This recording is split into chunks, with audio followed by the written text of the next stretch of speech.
Hello all day 11th இஃப்தார் mini vlog தான் பார்க்க போகிறோம். இந்த இஃப்தார் வந்துட்டு எனக்கு அம்மா வீட்டில் இன்றைக்கி. ஸோ இன்றைக்கி ப்ரிப்ரேஷன் வேலை எதுவுமே இல்லை. ஈவினிங் போல் கிளம்பி அப்படியே வந்துட்டு ஊருக்கு போயிட்டுருந்தோம்.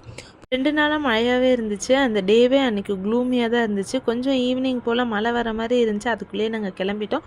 பட் போகும்போது கொஞ்சமாக மழை வந்துச்சு. அப்புறம் அம்மா வீட்டுக்கு ரீச் ஆகும்போது அவ்வளோக்கா மழை இல்லை.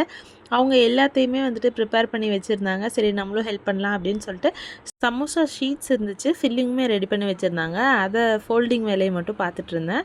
வெஜ் சமோசாவுக்கு ஃபில்லிங் வச்சுட்டு கொஞ்சம் சீஸ் வச்சுட்டு இந்த மாதிரி வந்துட்டு ஃபோல்ட் பண்ணி கடைசியாக அந்த மைதாவோட பேஸ்ட் வச்சு அதை அப்படியே சீல் பண்ணிவிட்டு வச்சாச்சு.